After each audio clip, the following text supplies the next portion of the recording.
Hey, what's up there, YouTube? This is another story time. I think this is story time number 3, maybe, or number 4. I was just randomly thinking about a story that happened to me. It was Sam Snead. If you don't know who Sam Snead is, he's probably one of the greatest well-known golfers of all time. Won a bunch of Masters. He could have won more Masters, but a lot of times he would skip the Masters and go play a game against like 4 or 5 guys, and they would bet money, and he'd make more money gambling than he did at the Masters. So he didn't really care about going to the Masters every single time. But we met him Fort Pierce, Florida. It's probably been about 20 years ago.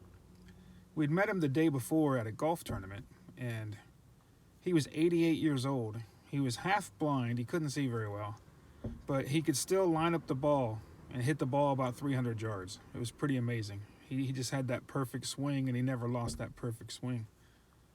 So we hit him at the golf tournament the day before. He was very elusive. He didn't really want to sign any autographs. He signed like maybe 1 or 2 that day, and most of the time he spent running away from the autograph people. So we had a few things we needed him to sign, so we were trying to figure out how we were going to get those signed. But we were staying at a housing development there at the golf course. My friend's grandmother lived there. So that's where we were staying for a few days. And it was the same housing development that Sam Snead lived at. And we didn't know about that until we talked to somebody at the golf tournament, and they said, hey, Sam has a house around here. You guys ought to just try to find out where his house is and see if you can get him there. So we thought, hey, that's a great idea. Personally, I don't like knocking on people's houses when I don't know who they are personally. So we didn't want to just go knock on a house, and we didn't really know which house it was. So what we did every time we would go get breakfast, lunch, or dinner, because we usually ate out, and every time we went to breakfast, lunch, or dinner, we would drive around a complex and just to see if we could see like maybe Sam Snead out, trimming his trees or taking out the trash or something. I mean, checking his mail. We didn't, like I said, we didn't know where he lived. We just took the little loop around like 2 or 3 times a day.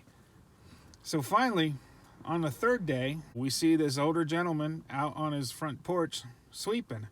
And I told my buddy, I said, hey man, I think that's Sam Snead.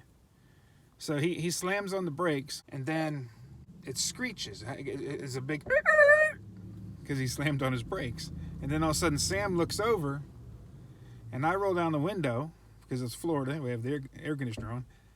And I was like, holy cow, you're Sam Snead.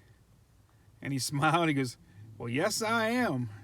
And we're like, Mr. Snead, we just came back from the Masters. We have all kinds of Masters stuff with us. Is there any way you could sign some autographs for us? And he's like, yeah, come on in, son. So me and my buddy went into his house. He was watching some kind of, I think he was watching the Golf Channel or something. And so we're sitting there watching golf with Sam Snead, which is really freaking amazing.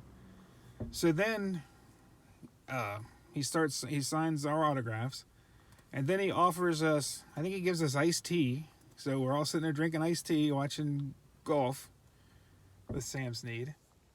And then he was asking us, why we were there, why we were in that complex or whatever. And we was explaining to him, this was right around Thanksgiving too. We were explaining to him that we were at my friend's grandma's house who lives in that complex. We were going to have Thanksgiving dinner the next day. He's like, oh, is your grandma single? And we just started laughing. And my buddy's like, yeah, I think she is. She's really cute too. He was trying to fix his grandma up with Sam Snead. It was funny. But then he was kind of getting to be kind of like depressed. And at least I thought so, but little did I know he was trying to, get us to lose some money. So he started kind of complaining, and he's like, he goes, I'm here by myself. All my friends are dead. We can't play golf anymore. I don't have to play golf with. And me and my buddy were like, hey, we have our golf clubs out in the car, man. We'd love to play golf with you. I mean, that would be an honor. And then he's like, well, I like to play for money. Just to make it interesting, I like to play for a little bit of money.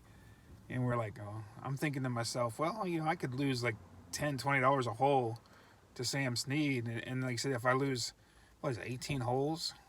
So you lose what, $10, 180, $20 would be what, 360 or something like that. So I mean, I would pay $360 to play 18 holes with Sam Snead. It would just be, you know, I know he's going to beat me because I'm horrible. And I just saw him the day before hitting like 300-yard straight down the fair lane, or fair, yeah, like, you know, awesome shots. So I'm thinking, you know, I know this guy is going to kill me. So I'm going to be giving him my money away if I gamble with him. And I was thinking, you know, if he says $10, $20, me and my buddy will do it. And he's like, well, I like to play for $100 a hole. And I'm thinking, man, I don't have $1,800 to lose to Mr. Snead. So we told him, well, you know, you're a professional. You're like one of the greatest golfers of all time, and we suck. I mean, are you going to give us some handicap? Are you going to give us some strokes or something like that? And he's like, yeah. He goes, I'll give you guys 1 stroke a hole.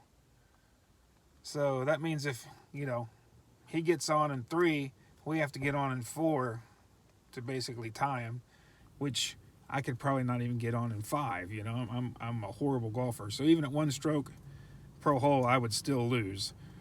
So we decided not to play him. But it was so funny that, you know, he this whole time he was trying to interweave this web where he was trying to hustle us for golf. He was getting us to feel sorry for him, and it was working, man. We were feeling really bad. We're like, and then all of a sudden he starts coming up, hey, let's play $100 a hole, and we're like, wow, we can't play $100 a hole. So I had a Polaroid camera with me at the time, and I have a picture of me and Sam in his living room, and he autographed it for me.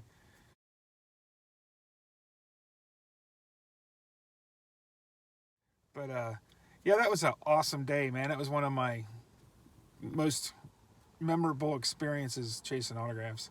Like I said, there's a few times that we've kind of done that, but like I said, we don't like to knock on people's doors and stuff. I think the only door that we've ever knocked upon was Otto Graham's door when he was living in I think Venice, Florida. Just because we had met Otto so many times and we knew him, so we didn't feel bad, because as soon as he answered the door, he knew who I was. So I didn't feel too bad. You know, he took pictures with us and signed some autographs and actually thanked us for coming. So he was a really cool guy. But anyway, that's my story about Sam Snead. I just thought it was funny that an 88-year-old half-blind man was trying to hustle me for $100 a hole playing golf. But yeah, like I said, that was an awesome experience. Hopefully you guys like these story times. I'm going to keep doing them. They get some views and some likes, so we'll do some more. I have lots more stories, lots, you know, more things that other people may have not have ever done. I mean, some really cool stuff. So thanks, guys. Please like, please subscribe. If you're going to subscribe, please hit all. That way you get to see all my videos. Thanks, guys. Peace.